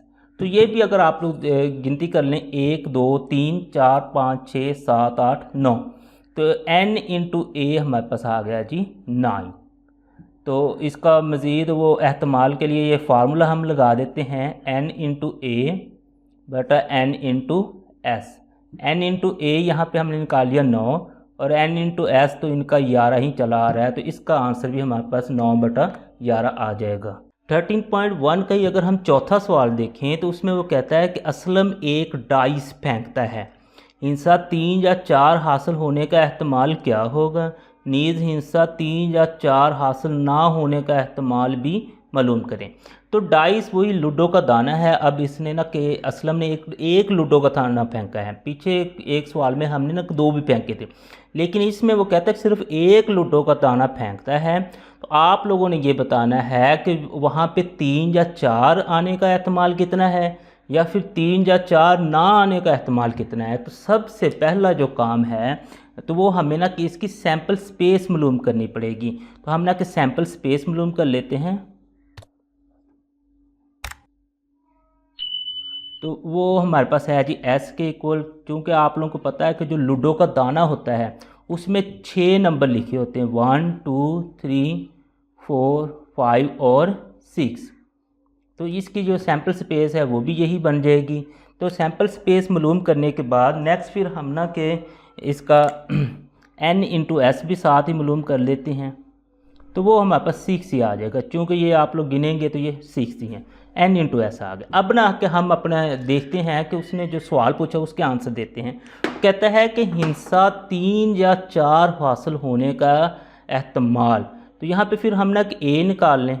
तो आप लोग देखेंगे 3 या 4 आने का एहतमाल क्या है, मसलन कि 3 और 4। तो हमारे पास इसमें ए में सिर्फ 3 और 4 ही आ जाएगा। तो उसके बाद फिर n इंटू ए अगर हम निकालें तो वो हमारे पास आ जाएगा 2। ये यहाँ से गिनती कर लें 1 और 2। तो p इंटू ए का जो फार्मूला है उसको इस्तेमाल करते हैं, तो वो हमारे पास आता है n इंटू ए बटा n इंटू एस। तो n इंटू ए जो है वो हमारे पास आया जी 2 और n इंटू एस जो है वो हमारे पास आया जी 6। अब इसको ना कि सिंप्लीफाई कर लेते हैं कैलकुलेटर की मदद से। तो कैलकुलेटर पे आप लोग पहले लिख दें 2, उसके बाद ये दबाएं और फिर लिख दें 6। तो आप लोगों के पास आंसर आ जाएगा 1/3, यानी इसका जो आंसर आया वो 1/3 आ गया। ये मालूम करने के बाद अब हमने ना कि ये मालूम करना है कि हिंसा 3 या 4 ना हासिल होने का एहतमाल, यानी कि अब हमने ये देखना है कि 3 या 4 ना आए, बाकी कुछ भी आ जाए, तो वो आप लोगों ने देखना है कि उसका एहतमाल कितना होगा। तो इसका अगर हम ए निकालें तो उसमें हमारे पास 3 और 4 को छोड़कर बाकी सारे आ जाएंगे। उसमें 1 आ जाएगा, 2 आ जाएगा, 5 और 6। अगर हम इसका फिर n इंटू ए निकालेंगे तो वो तो हमारे पास हो जाएगा 1 2 3 4। तो n इंटू ए हमारे पास ना 4 आ गया। तो अब इसका ना कि इसका एहतमाल निकालें तो एहतमाल का जो फार्मूला होता है वो हम लगाते हैं। तो वो हमारे पास है जी n इंटू ए बटा n इंटू एस। तो n इंटू ए हमारे पास आ गया जी 4 और n इंटू एस हमारे पास 6 है, तो 4/6 आ जाएगा। तो इसको सिंप्लीफाई करने के लिए हम कैलकुलेटर का इस्तेमाल कर लेते हैं। तो सबसे पहले हम 4 लिखेंगे, उसके बाद फिर ये वाला बटन दबा के फिर 6, और ये हमारे पास आंसर आ जाएगा 2/3। तो यानी इसका जो आंसर आएगा वो 2/3 होगा। 13.1 एक्सरसाइज का अगर हम 5वां सवाल देखें तो उसमें वो कहता है कि अब्दुल हादी ने कार्ड्स पर 1 तक 30 तक लेबल किया और एक डब्बा में डाल दिया। यानी कि उसने ना कि 30 मुख्तलिफ कार्ड, या फिर अगर हम दूसरे लफ्ज़ में कहें तो पर्चियाँ ले ली और एक पर्ची पर 1 लिख दिया, इस दूसरी पर 2 लिख दिया, तीसरी पर 3 लिख दिया। इस तरह ना उसने 30 तक गिनती 30 मुख्तलिफ पर्चियों पर लिख दी और उनको ना कि एक डब्बे में फ़ोल्ड करके डाल दिया। वो एक कार्ड बेतरतीब मुंतखब करता है। अब वो उस डब्बे में से जैसे हम पर्चियों को हिलाकर उसमें से ना कोई एक कार्ड उठाता है और उठाने के बाद वो कहता है कि मुंतखब शुदा कार्ड का एहतमाल क्या है, जबकि वो अब ना इन सवालों के जवाब हमने देने हैं कि उसने जो वो कार्ड उठाया है तो वो आप लोग ये बताएं कि इस चीज़ का एहतमाल क्या है कि हमारे पास जो अदद है वो 25 हो, दूसरे में है 17 से 22 के दरमियान हो, कम अज़ कम 20 हो, 27 और 29 ना हो और अदद 12 से 15 के दरमियान ना हो। तो ये इन सारे सवालों के हमने ना के जवाब देने हैं। तो सबसे जो पहला काम इस तरह के सवाल हल करने का होता है वो हमने ना कि सैम्पल स्पेस लिखनी होती है। तो सैम्पल स्पेस में अगर आप लोग देखें तो वो सिंपल सी बात कर रहे हैं 1 से 30 तक है। तो इस तरह से आप लोगों ने सैम्पल स्पेस के लिए ना सैम्पल स्पेस लिखना है, इक्वल एस डालकर आप लोगों ने 1 से 30 तक सारी गिनती लिख देनी है। तो फिर हम यहाँ पे n इंटू एस भी 30 बन जाएगा, क्योंकि आप लोग यहाँ से यहाँ तक जब गिनेंगे तो 30 ही होगा। अब सैम्पल स्पेस भी मालूम करने के बाद अब हम ना अपने सवालों को हल करते हैं। तो पहला ही जो हमारे पास सवाल है उसमें वो कहता है कि आप लोग इस चीज़ का बताएं कि अदद 25 हो, यानी कि अदद सिर्फ 25 हो। इसमें ना मैं इस सैम्पल स्पेस को रखता हूँ, इससे हम ना ए बना लेते हैं। तो ए बनाने के लिए मैं लिखता हूँ जी, अगर आप लोग देखें ना इस सारे में तो अदद जो 25 है वो तो सिर्फ एक दफ़ा आया है यहाँ पे। तो इसमें सिर्फ ए में हमारे पास 25 यानी कि एक ही हिस्सा आएगा। उसके बाद फिर n इंटू ए हम देखें तो वो हमारे पास है जी 1 ही, क्योंकि इसमें एक ही आया है। और उसके बाद नेक्स्ट फिर वो आप लोग एहतमाल मालूम करना है तो उसका फार्मूला लिख दें। फार्मूला हमारे पास होता है n इंटू ए और बटे में हमारे n इंटू एस होता है। तो n इंटू ए हमारे पास सिर्फ 1 है और n इंटू एस जो था वो सैम्पल स्पेस वाला वो हमारे पास 30 है। तो इसका मतलब है इसका जो जवाब आ जाएगा वो 1/30 आ जाएगा। तो इसी सवाल का अगर हम ना कि दूसरा जुज़ देखें तो वो कहता है अदद 17 से 22 के दरमियान हो। तो अब इसका ए बनाने के लिए हम ना कि सैम्पल स्पेस को सामने रखते हैं। तो सैम्पल स्पेस में तो 1 से 30 तक सारे हैं। तो इस सवाल की कंडीशन के मुताबिक 17 से 22 के दरमियान हो। अगर हम इस सवाल को समझें तो वो कहता है 17 से 22 के दरमियान हो, यानी कि 17 और 22 शामिल नहीं होने चाहिए। लेकिन अगर हम ना कि जो बुक के एंड पे आंसर दिया हुआ है उसको देखें तो उसमें उसने 17 और 22 को ना शामिल किया हुआ है। तो इसलिए हम ना कि बुक को ही फॉलो करेंगे और 17 और 22 को भी शामिल करेंगे, यानी 17 से लेके 22 तक सारे लिख देंगे। तो हमारे पास आ जाएगा जी 17, उसके बाद 18, उसके बाद फिर 19, 20, 21 और 22। तो ये हमारे पास ए बन गया। अब इसका हमने n इंटू ए बना लेना है। तो n इंटू ए हमारे पास बन रहा है 1 2 3 4 5 6। तो ये हमारे पास n इंटू ए बन गया। तो ये जो हमने एहतमाल निकालने के लिए उसका फार्मूला लिख लेते हैं। तो वो हमारे पास होता है जी n इंटू ए बटे में हमारे पास है n into S. n into A हमारे पास 6 है और n इंटू एस हमारे पास 30 है। अब इन दोनों को हमने सिंप्लीफाई करना है तो उसके लिए कैलकुलेटर का इस्तेमाल करते हैं। तो कैलकुलेटर में आप लोग 6 लिखें, उसके बाद ये बटे वाला साइन लगाएं और 36 लिख दें। तो आप लोग 6, उसके बाद बटे वाला साइन लगा के हमने 30 लिखना है। तो ये हमें ना आंसर दे देगा 1/5, यानी कि इसका आंसर आ गया हमारे पास 1/5। सवाल का अगर हम ना कि तीसरा जुज़ देखें तो वो कहता है कि अदद कम अज़ कम 20 हो। तो हम ना सैम्पल स्पेस से देखते हैं। तो हमारे पास वो कह रहा है कम अज़ कम 20 हो। कम अज़ कम 20 का मतलब है कि 20 या 20 से बड़े तो हो सकते हैं, 20 से छोटा नहीं हो सकता। तो हम ना कि इसका ए बना लेते हैं। फिर ए हमारे पास बनेगा जी, तो ए कम अज़ कम 20 है तो ये फिर हम ना कि 20 से शुरू होंगे और 30 तक ना हमने सारे लिख देने हैं। 23, 24, उसके बाद 25, उसके बाद 26, उसके बाद हमारे पास 27 आ जाएगा, 28, 29 और हमारे पास 30 आ जाएगा। इस तरह से आप लोगों ने ये ए बना लिया और इसका n इंटू ए निकालते हैं तो वो हमारे पास आएगा जी n into A is equal to, इनको हम ना काउंटिंग कर लेते हैं, 1 2 3 4 5 6 7 8 9 10 11। तो n इंटू ए बन गया 11। अब नेक्स्ट इसको मज़ीद हल करते हैं तो इसका एहतमाल मालूम करना है। तो p इंटू ए फार्मूला लिखते हैं, n इंटू ए बटे में हमारे पास है जी n इंटू एस। तो n इंटू ए तो हमारे पास 11 है और n इंटू एस हमारे पास था इस केस में 30। तो ये 11/30 आ जाएगा। तो ये मज़ीद सिंप्लीफाई नहीं होता है, तो यहाँ पे ये हमारा आंसर आ गया। अब इसका अगर चौथा जुज़ देखें तो वो कहता है कि अदद 27 और 29 ना हो। तो यहाँ से हम ना समझते हैं कि 27 और 29 ना हो का क्या मतलब है।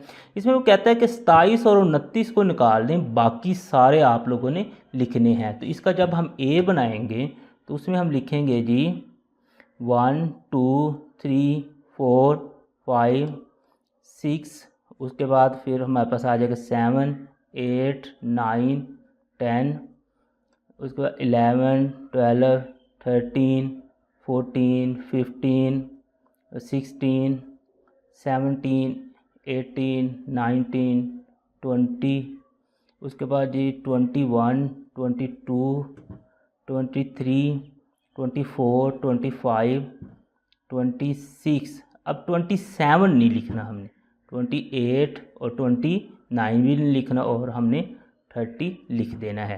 तो अब n इंटू ए की जब बारी आएगी तो ये 2 हमने नहीं लिखे, तो 30 में से 2 निकाल दें तो इसका मतलब है 28 हमने लिख लिए हैं। तो अब इसका एहतमाल निकालते हैं। तो एहतमाल का वही फार्मूला n इंटू ए बटा n into S. n into A हमारे पास 28 है और n इंटू एस हमारे पास 30 है। तो इसको आप लोग सिंप्लीफाई कर लें कैलकुलेटर का इस्तेमाल करते हुए। तो कैलकुलेटर का इस्तेमाल करते हुए हमने इसे सिंप्लीफाई करते हैं। तो ऊपर हमने 28 लिखना है, बटे में हमने ना 30 लिख देना है। तो ये हमारे पास आंसर आ जाएगा 14/15। तो इसका जो आंसर आया वो हमारे पास है जी 14/15। इसी सवाल का अगर हम पाँचवा जुज़ देखें तो वो कहता है कि अदद 12 से 15 के दरमियान ना हो। तो इसका भी जब हमने ए बनाना है तो हमें सैम्पल स्पेस को सामने रखना पड़ेगा। तो वो कहता है 12 से 15 के दरमियान ना हो। तो इसका मतलब है कि 12 से 15 के दरमियान ना हो, बाकी सारे हो सकते हैं।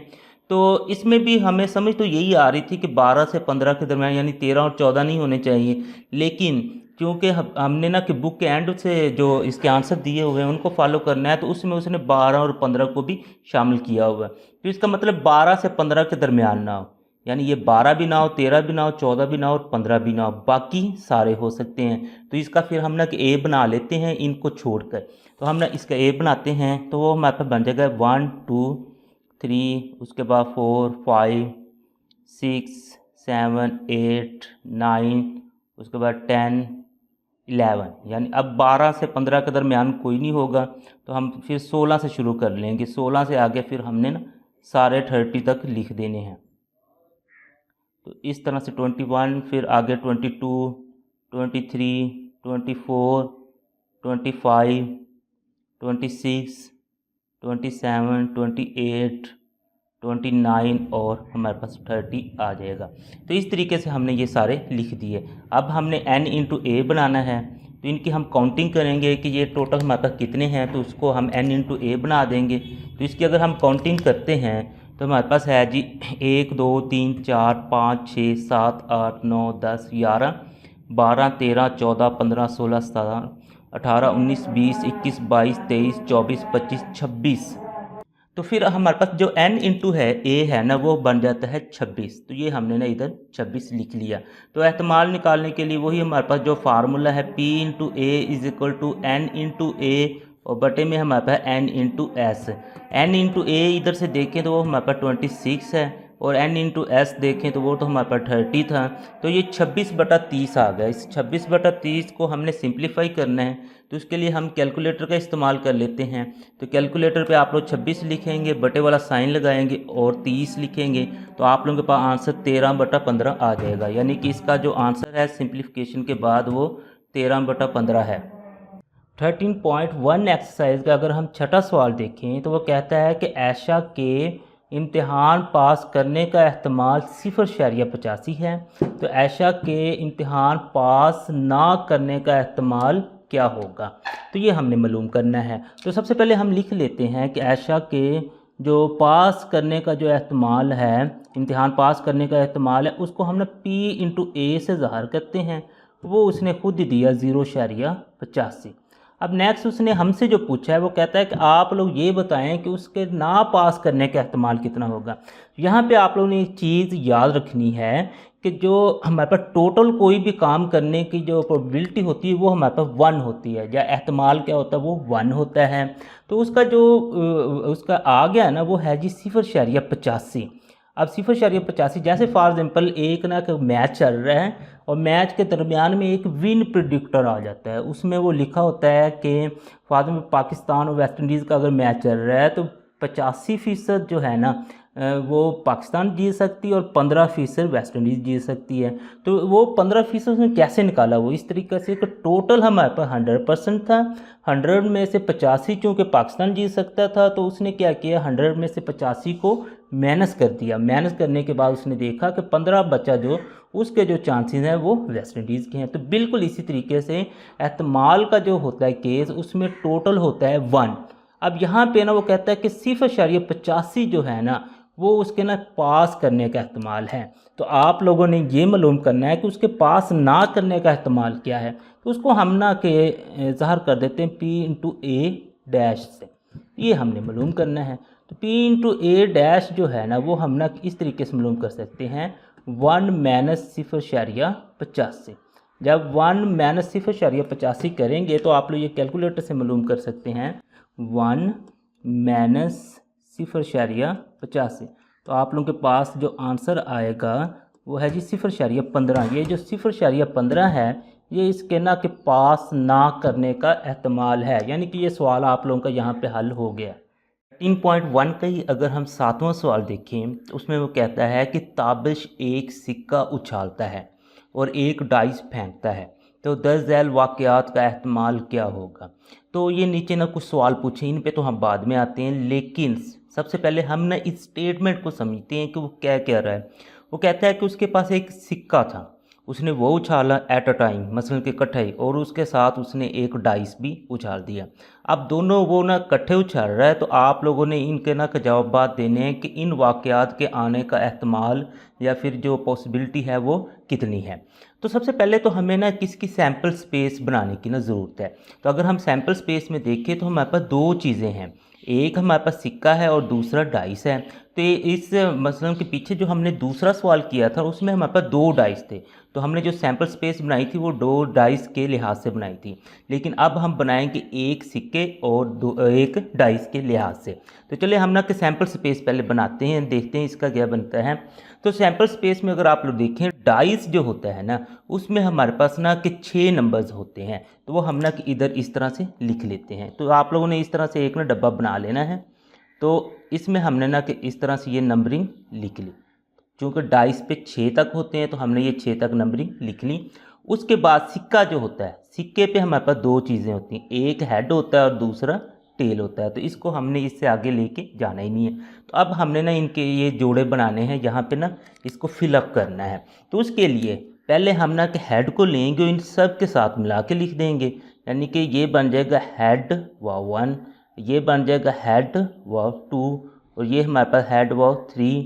अगर हम इसको लिखेंगे तो हेड व 4 बन जाएगा, और इसको लिखेंगे हेड व 5, और इसको लिखेंगे तो हेड व 6। तो ये इस तरीके से ये पहला खाना तो हमारे पास ना पूरा हो गया। अब दूसरे को हमने लेना है, तो दूसरे में हम देखें तो हमारे पास है टेल। तो टेल को हमने अब इन सब के साथ मिला के लिख देना है कि हमारे पास आ जाएगा टेल व 1, फिर टेल व 2, टेल व 3, उसके बाद हमारे पास है जी टेल व 4, उसके बाद टेल व 5, और एंड पे हमारे पास टेल व 6। तो इस तरीके से ना कि ये हमारे पास इसकी जो हमारे पास सैम्पल स्पेस बनती होती है ना वो सैम्पल स्पेस बन गई। अब सैम्पल स्पेस में हमने n इंटू एस निकालना होता है, तो वो हम इनकी ना कि काउंटिंग कर लेते हैं कि हमारे पास ये कितने बन गए हैं। तो हम देखते हैं हमारे पास हैं जी 1 2 3 4 5 6 7 8 9 10 11 12, यानी कि जो हमारे पास n इंटू एस बनेगा यहाँ पे वो है जी 12। तो वो हम यहाँ पे लिख लेते हैं जी, क्योंकि ये आगे हमने इस्तेमाल करना है। n इंटू एस तो आप लोगों को पता है कि सब के लिए सेम रहेगा जितने भी आगे सवाल होंगे। अब ना कि n इंटू एस निकालने के बाद उसकी सैम्पल स्पेस बनाने के बाद अब ना कि हम इसके ना एक एक सवाल का ना जवाब देते हैं। तो इसमें हम अगर पहले ही सवाल देखें तो वो कहता है जी सिक्का पर टेल और डाइस पर कम अज़ कम हिस्सा 4 आए। तो इसके लिए हमें ए बनाने की ज़रूरत है। तो ए बनाने के लिए ना कि मैं ये सैम्पल स्पेस जो हमने बनाई थी ना इसको मैं लेता हूँ और इस पे देखता हूँ, ये जो कंडीशन दी हुई इसको मैं समझ के ना कि ए बना लेता हूँ। वो कहता है कि सिक्का पर टेल आए, यानी कि हेड वाला तो यहाँ पे हम ना लिख ही नहीं सकते उसकी शर्त के मुताबिक, और डाइस पर भी वो कहता है कम अज़ कम हिस्सा 4 है, कम अज़ कम हिस्सा 4, यानी कि वो कहता है 4 से कम नहीं होना चाहिए, 4 से ज़्यादा होने चाहिए। इसका मतलब ये हेड वाला तो हम नहीं ले सकते, ये पूरी लाइन नहीं ले सकते हैं, और टेल वाली लाइन में से भी हम ना कि 4 से कम नहीं ले सकते। तो हमारे पास ये वाले सिर्फ ना 3 बच जाएंगे। तो इसमें हमारे पास बच जाएगा टी वाव 4, उसके बाद फिर हमारे पास आ जाएगा टी वाव 5, और उसके बाद है जी टी वाव 6। तो ये हम ना सिर्फ ले सकते, तो ये हमने लिख लिया। अब नेक्स्ट हमारा काम होता है एन इंटू ए निकालने का। तो एन इंटू ए अगर हम देखें तो इनको हम काउंट कर लेते हैं 1 2 3, तो ये हमारे पास एन इंटू ए 3 आ गया। अब नेक्स्ट है जी इसका एहतमाल मालूम करना है। तो एहतमाल मालूम करने का जो फार्मूला है वो तो वही है P into A is equal to N into A बटे में हमारे पास है एन इंटू एस। तो एन इंटू ए हमारे पास 3 है, एन इंटू एस हमने शुरू में निकाल दिया था वो 12 है। अब नेक्स्ट इसको आप लोग सिंप्लीफाई करके लिख सकते हैं, उसके लिए कैलकुलेटर का इस्तेमाल करेंगे। तो कैलकुलेटर में आप लोग 3 लिखें, उसके बाद ये बटे वाला साइन डालें और आप नीचे 12 लिखें, तो आप लोगों के पास आंसर 1/4 आ जाएगा। तो इसका मतलब है इसका जो आंसर आया है वो 1/4 है। तो अब इसी का अगर हम दूसरा जुज़ देखें तो दूसरे जुज़ में हमारे पास है जी वो कह रहा है कि सिक्का पर हेड और डाइस पर हिस्सा 2 और 3 आए। अब इसमें भी हमने ना कि ए निकालना है। तो ए निकालने के लिए हमें ना कि वही प्रोसेस जो हमारे पास सैम्पल स्पेस थी उसको हम ना कि देखते हैं कि ये हमारी कंडीशन के मुताबिक कौन कौन सी चीज़ें यहाँ पे आ सकती हैं। वो कहता है सिक्का पर हेड आए, अब मसलन कि टेल नहीं आना चाहिए, हेड आए, और डाइस पर वो कहता है हिस्सा 2 और 3 आए। तो इसने हमारे पास कंडीशन लगा दी सिक्का पर सिर्फ हेड आना चाहिए और डाइस पर 2 और 3 आना चाहिए। तो इसका मतलब है कि बस ये 2 ही आ सकते हैं, इसके अलावा तो कोई नहीं आ सकता। तो हम लिख देंगे फिर यहाँ पे H2 उसके बाद H3, जो उसने कंडीशन लगाई थी उस कंडीशन के मुताबिक हमने ये लिख दिया। अब इसका भी हम n इंटू ए बना लेते हैं। तो n इंटू ए हमारे पास बनेगा यहाँ पे 2। तो जो उसका एहतमाल का फार्मूला है वो हमारे पास है जी n इंटू ए और बटे में है जी n इंटू एस। तो n इंटू ए हमारे पास 2 है, n इंटू एस 12 है। तो इनको हम सिंप्लीफाई कर लेते हैं कैलकुलेटर की मदद से। ऊपर 2 लिखेंगे, ये वाला साइन डालेंगे और नीचे हमने 12 लिख देंगे, तो हमारे पास आंसर 1/6 आ जाएगा। यानी कि इसका जो आंसर है सिंप्लीफाइड वो 1/6 आ गया है। इसी सवाल का अगर हम ना कि तीसरा जुज़ देखें तो वो ये कहता है कि सिक्का पर हेड और टेल, यानी कि सिक्का पर हेड और टेल दोनों आ सकते हैं, लेकिन डाइस पर वो कहता है कि सिर्फ हिंसा 6 आएगा। तो इसका हम ए बनाते हैं। तो ए बनाने के लिए हमें वो जो सैम्पल स्पेस है उसको सामने रखना पड़ेगा, फिर ही हमें पता चलेगा कि कौन कौन से जोड़े ऐसे हैं जिसमें हेड और टेल भी आ जाता है और 6 भी आ जाता है। इसमें अगर आप लोग देखें कि हेड और टेल में से हमारे पास एक ही हेड का ऐसा जोड़ा है जिसमें 6 आ रहा है, एक ही टेल का ऐसा जोड़ा है जिसमें 6 आ रहा है। तो ये दोनों हम लिख लेंगे। तो हमारे पास आ जाएगा जी हेड वॉज 6 और दूसरा हमारे पास आ जाएगा टेल वॉज 6, यानी कि ये 2 ही ऐसे जोड़े थे जिसमें हमारे पास हेड और टेल भी आ रहे हैं और साथ में हिंसा 6 भी आ रहा है। तो n इंटू ए अगर हम बनाएंगे तो हमारे पास आ जाएगा जी 2। तो जो हमारे पास इसका एहतमाल का फार्मूला होता है वो हम लगाते जाएंगे, n इंटू ए बटा n into S. n into A हमारे पास 2 है और n इंटू एस तो हमारे पास 12 है। तो इसको हम सिंप्लीफाई करेंगे, इसके लिए कैलकुलेटर इस्तेमाल कर लेते हैं। तो हमारे पास 2 है, ये बटे वाला साइन लगाएंगे और 12 लिखेंगे, तो हमारे पास आंसर 1/6 आ जाएगा। यानी कि इसका जो जवाब आ रहा है वो 1/6 है। उसके बाद इसका अगला जूज़ अगर हम देखें तो उसके अगले जूज़ में हमारे पास है जी सिक्का पर टेल ना आए और डाइस पर हिंसा 5 ना आए। अब ना कि इसका भी हमने ए निकालना है, तो उसके लिए हम फिर देखते हैं कि हमारे पास कौन कौन से ऐसे जोड़े हैं जिस पर इस कंडीशन के मुताबिक जो है वो नहीं आता और बाकी चीज़ें आती हैं। इसमें हम ना कि देखते हैं। अब हमारे पास वो ये कह रहा है कि सिक्का पर टेल ना आए और डाइस पर हिंसा 5 ना आए। तो इसमें हम देखते हैं कि ये टेल वाले में देखते हैं कि कौन सा ऐसा है जोड़ा हमारे पास जिस पर टेल और 5 दोनों आ रही हैं। तो ये वाला है। इसका मतलब है इस सवाल के मुताबिक वो कहता है कि सिक्का पर टेल ना आए और डाइस पर हिंसा 5 ना आए। तो ये वाला जोड़ा नहीं आना चाहिए और बाकी हमारे पास ना कि सारे आ सकते हैं। तो बाकी सारे फिर हम ना कि 11 के 11 इधर लिख सकते हैं। तो इसमें हमारे पास हेड वाले तो सारे आ गए, हेड 2 आ गया, फिर 3, उसके बाद फिर हेड का हमारे पास 4 आ गया, फिर हेड का 5 आ जाएगा, उसके बाद हेड का 6 भी आ जाएगा। तो टेल वालों में सिर्फ एक ऐसा है जो इस कंडीशन पर पूरा नहीं उतरता, बाकी टेल वाले भी सारे आ जाएंगे। तो हमारे पास टेल का 1 आ जाएगा, उसके बाद फिर टेल का 2, उसके बाद टेल का 3, उसके बाद टेल का 4 और 5 नहीं आ सकता और टेल का 6। तो इस तरीके से अगर हम इसका n इंटू ए बनाएँ तो वो हमारे पास बनेगा जी 1 2 3 4 5 6 7 8 9 10 11। तो ये हमारे पास बन गया जी 11। अब वही फार्मूला जो एहतमाल का है p into A is equal to n into A बटा n into S. n into A हमारे पास 11 है, n इंटू एस हमारे पास 12 है। तो इसको तो मज़ीद हम सिंप्लीफाई भी नहीं कर सकते, तो इसका आंसर भी हमारे पास यही आ जाएगा। इसी सवाल का अब हम ना कि आखिरी जूज़ देखते हैं। तो आखिरी जूज़ में वो कहता है कि सिक्का पर हेड और डाइस पर हिंसा 5 और 2 ना आए।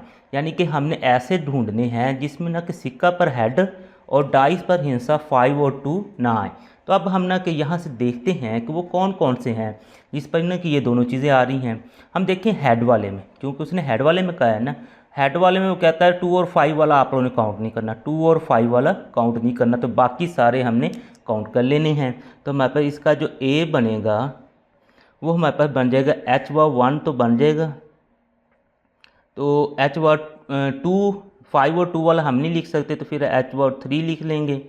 उसके बाद फिर H4 भी लिख लेंगे, 5 वाला नहीं लिखना तो H6 लिख लेंगे। उसके बाद फिर हमारे पास टेल में आ जाएंगे, T1 लिख लेंगे, टेल में सारे लिख लेंगे क्योंकि टेल वाली इधर शर्त ही नहीं है, तो T3 लिख लेंगे। उसके बाद हमारे पास T4 आ जाएगा, फिर T5 आ जाएगा और T6 आ जाएगा। इस तरीके से ये हमारे पास आ गए। इसका अगर हम n इंटू ए बनाएँ तो वो हमारे पास बनता है जी 1 2 3 4 5 6 7 8 9 10। तो ये n इंटू ए हमारे पास बन जाता है जी 10। तो इसका एहतमाल का फार्मूला लगाते हैं, P इंटू ए हमारे पास होता है जी n इंटू ए बटा n into S. n into A हमारे पास 10 है और n इंटू एस 12 है। तो इनको हम ना मज़ीद सिंप्लीफाई कैलकुलेटर से कर लेते हैं। तो कैलकुलेटर से सिंप्लीफाई करने के लिए आप लोग 10 लिखेंगे, बटे वाला साइन लगाएंगे और 12 लिखेंगे, तो आप लोगों के पास आंसर आ जाएगा 5/6। तो ये हम लिख देंगे, इसका जो आंसर है सिंप्लीफिकेशन के बाद वो 5/6 आ गया है।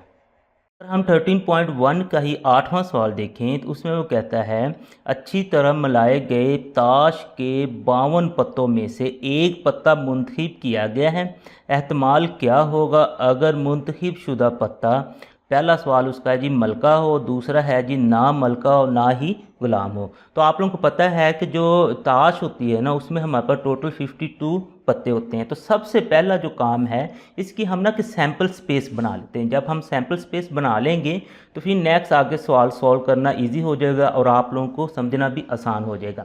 तो मैं ये सैम्पल स्पेस के लिए ना कि इस तरह से ये लेके आता हूँ। तो सैम्पल स्पेस अगर आप लोग देखेंगे ना ताश के जो पत्ते होते हैं तो उसमें ना 4 तरह के मुख्तलिफ पत्ते होते हैं। एक तो जिसे हम ईंट कहते हैं उसे डी से ज़ाहिर किया है यानी डायमंड।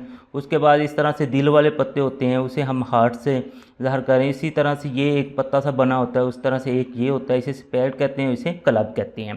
तो ये 4 मुख्तलिफ तरह के पत्ते होते हैं और ये 4 पत्ते भी आप लोगों को पता है कि इनका ना कि मुख्तलिफ होते हैं। फॉर एग्जाम्पल जो हमारे पास 2 होता है 2, तो उसमें देखेंगे तो 2 हमारे पास ना कि इन चारों किस्मों में आएगा, यानी कि 2D का भी इसका भी आएगा, डायमंड का भी, इसका दिल वाला भी आएगा, इस तरह का भी 2 भी आएगा और इस तरह से भी 2 आएगा। इसी तरह से हम देखें तो हमारे पास 3 होता है, इसी तरह से 4 होता है। तो ये हमारे पास ना इसकी सैम्पल स्पेस बन रही है, तो आप लोगों ने इसी तरह से इसकी ना सैम्पल स्पेस बना लेनी है। इसी तरह से हम देखें तो 5 आता है, इसी तरह से देखें 6 आता है। नेक्स्ट फिर इसी तरह से अगर हम देखें 7, उसके बाद फिर 8, 9 के भी 4 पत्ते इसी तरह से हमारे पास होते हैं और इसी तरह से 10। ये 2 से लेके 10 तक ना किस तरह से हमारे पास ना पत्ते होते हैं। उसके बाद आप लोगों ने देखा होगा ए यानी जिसे हम ना यक्का कहते हैं, उसमें भी ये 4 तरह के पत्ते होते हैं। उसके बाद अगर आप लोग देखेंगे तो के हमारे पास ना के 4 पत्ते होते हैं, तो ये के 4 पत्ते होते हैं। उसके बाद अगर हम देखें तो क्यू के भी हमारे पास ना के 4 ही पत्ते होते हैं इस तरीके से। और लास्ट में अगर हम देखें तो हमारे पास जे के भी हमारे पास ना 4 ही पत्ते होते हैं इस तरीके से। तो ये इसकी ना सैम्पल स्पेस हमारे पास बन गई है। अब सैम्पल स्पेस बनाने के बाद अगर हम इनकी काउंटिंग करें ना तो हमारे पास ये टोटल होते हैं 1 2 3 4 5 6 7 8 9 10 11 12 13 और 13 ये हमारे पास इस तरह से हैं। और ये जो टोटल हैं ये 4 हैं, हर किसी में 4 है। इसका मतलब 13 को हमने 4 से ज़रब दें तो 52 ही इसका आता है। तो इसका मतलब n इंटू एस जो हमारे पास हो गया वो हो गया जी 52, n इंटू एस 52 हो गया। इसकी हमने सैम्पल स्पेस भी बनाना सीख ली और n इंटू एस भी निकाल लिया। अब हम अपने सवाल सॉल्व करते हैं। तो पहला ही सवाल है जी, वो कहता है कि आप लोगों ने एहतमाल मालूम करना है जो पत्ता आपने उठाया है ना वो मलका हो। तो सबसे पहले तो हम फिर ए मालूम करेंगे। तो ए के लिए हमने पहले ये देखना है यहाँ से कि हमारे पे ए में क्या क्या आ सकता है।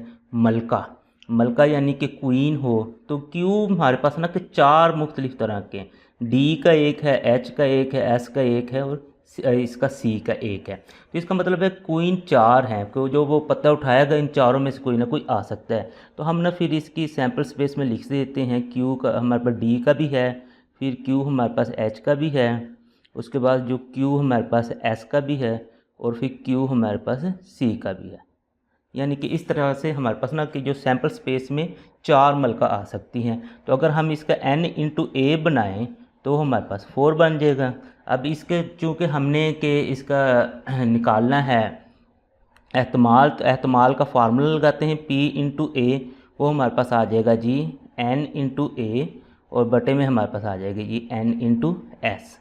तो यहाँ पे अगर हम देखें तो n इंटू ए तो हमारे पास 4 है और n इंटू एस हमने अभी निकाला था वो 52 है। तो इसको अगर हमने सिंप्लीफाई करके लिखना है तो उसके लिए हम कैलकुलेटर का इस्तेमाल कर लेते हैं। तो कैलकुलेटर में हम 4 और ये बटे वाला साइन लगा के 52 लगाएंगे, हमारे पास आंसर 1/13 आ जाएगा। तो ये इसका मतलब है, इसका आंसर है 1/13 सिंप्लीफाई होने के बाद।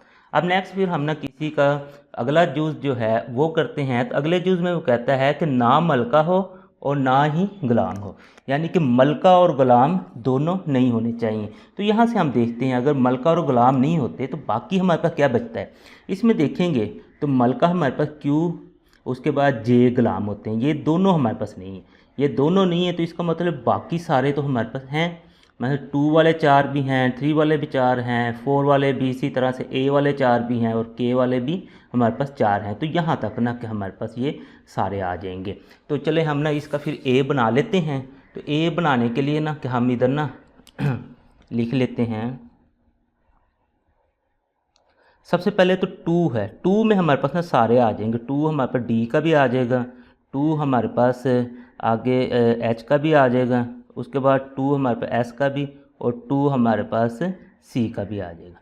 उसके बाद हम देखें 3 भी इसी तरह से डी का भी आएगा, 3 हमारे पास एच का भी आएगा, उसके बाद 3 हमारे पास एस का भी आएगा और 3 हमारे पास सी का भी आएगा। इस तरीके से ना आपने ये सारे लिख लेने। यहाँ से मसलन के क्यू वाला और जे वाला छोड़ के बाकी आप लोगों ने ये सारे डी एच एस सी सब के लिख लेने हैं। अब ना नेक्स्ट फिर हमारी बारी है जी n इंटू ए निकालने की। तो n इंटू ए निकालने के लिए हमें इनकी ना काउंटिंग करनी पड़ेगी। तो हम इनकी ना काउंटिंग कर लेते हैं। तो हमारे पास आता है 1 2 3 4 5 6 7 8 9 10 11 12 13 14 15 16 17 18 19 20 21 22 23 24 25 26 27 28 29 30 31 32 33 34 35 36 37 38 39 40 41 42 43 44, यानी कि 44 इसका आंसर हमारे पास आ गया है। अब हम ना किसकी वही एहतमाल निकालते हैं। तो P इंटू ए हमारे पास आता है जी N इंटू ए और बटे में हमारे पास है जी N into S. N into A देखें तो हमारे पास 44 है, N इंटू एस हमने पीछे निकाल लिया था वो है 52। तो यहाँ से हमारे पास ना कि 44 और 52 आ गया। तो इसको सिंप्लीफाई करते हैं कैलकुलेटर की मदद से।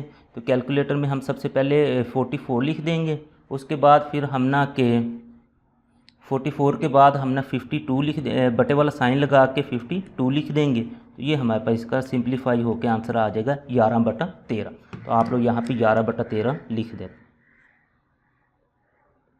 13 पॉइंट जो हमारे पास 1 है उसका अगर 9वां सवाल देखें तो उसमें हमारे पास है जी ताश के 52 पत्तों में से एक पत्ता मुंतखब किया गया है, एहतमाल क्या होगा अगर मुंतखब शुदा पत्ता गुलाम हो या फिर ईंट ना हो। तो ये जो हमने पीछे 8वां सवाल किया है ये बिल्कुल उसी तरह का हमारे पास सवाल है। इसकी जो सैम्पल स्पेस बनेगी वो तो बिल्कुल ऐसे ही बनेगी। तो वो आप लोगों ने जैसे हमने पीछे आप लोगों को बनानी सिखाई है तो बिल्कुल उसी तरीके से ये बना लेनी है। तो इसका फिर जो n इंटू एस निकलेगा तो वो भी 52 ही निकलेगा, n इंटू एस, क्योंकि ये टोटल हमारे पास 52 होता है। तो इससे आगे हम ना किसका जो सवाल पूछे हुए हैं उनको सॉल्व करते हैं। तो पहला ही सवाल है जी, वो कहता है कि आप लोग बताएं कि इस चीज़ का एहतमाल क्या होगा कि जो आप लोगों ने पत्ता उठाया है वो एक गुलाम हो, गुलाम यानी कि जे का पत्ता हो। तो उसके लिए हम ना कि इधर से देखते हैं और अपना ए बनाते हैं। तो ए के लिए अगर हम देखें तो जहाँ पे ना जो जे के पत्ते हैं वो टोटल 4 हैं, यानी कि जे हमारे पास डी है, जे ही हमारे पास एच है और जे ही हमारे पास एस है और जे ही हमारे पास सी है, यानी कि इसके ये 4 पत्ते हैं। तो इसका ए बन गया। तो हम n इंटू ए अगर निकालें तो वो हमारे पास 4 आएगा। अब इसका एहतमाल मालूम करने का वही formula P into A is equal to n into A और बटे में हमारे पास n इंटू ऐसा आ जाएगा। n इंटू ए देखें तो वो हमारे पास 4 है और n इंटू एस देखें तो वो 52 है। अब इसको हम ना कि सिंप्लीफाई करते हैं तो हम ना कि यहाँ से कैलकुलेटर से सिंप्लीफाई कर लेते हैं, 4 लिखते हैं, बटे वाला साइन लगाते हैं और 52, तो हमारे पास आंसर आ जाता है 1/13, यानी इसका जवाब 1/13 आ जाएगा। तो ये तो पहले जुज़ का जवाब आ गया। उसके बाद फिर हम ना कि दूसरे जुज़ पे जाते हैं। तो दूसरे जुज़ में वो कहता है कि आप लोग ये बताएं कि जो आपने पत्ता उठाया है तो वो फ़र्ज़ करें कि ईंट ना हो। अब यहाँ से फिर हम देखते हैं कि अगर ईंट ना हो तो बाकी वो क्या क्या हो सकता है। तो आप लोग देखें ये वाली सारी लाइन जो है ना ये ईंट की है, तो बाकी ये जो हमारे पास बच गई है तो ये हमारे पास एच एस और सी की है। इसका मतलब है कि इस पूरी लाइन में से तो नहीं आ सकता, लेकिन इन में से कोई भी आ सकता है। तो ये टोटल आप लोगों को पता था 13 लाइनें थी, इसका मतलब 52 तो ये टोटल थे। 52 में से अगर हम ना के 13 को ना माइनस कर दें तो हमारे पास जो बाकी बचेगा ना उनमें से हमारे पास ना कोई आ सकता है, लेकिन फिर भी हमें ए तो बनाना ही पड़ेगा। तो ए हम ना बना लेते हैं। तो ए बनाते हुए जस्ट आप लोगों ने इस चीज़ का ख्याल रखना है कि अब ये डी वाली आप लोगों ने कोई भी चीज़ नहीं लिखनी। 2 लिखना है, 2 में हम एच एस और सी लिख देंगे। हम इधर लिख देते हैं 2 हमारे पास एच है, 2 हमारे पास एस है और इसी तरह से 2 हमारे पास सी है।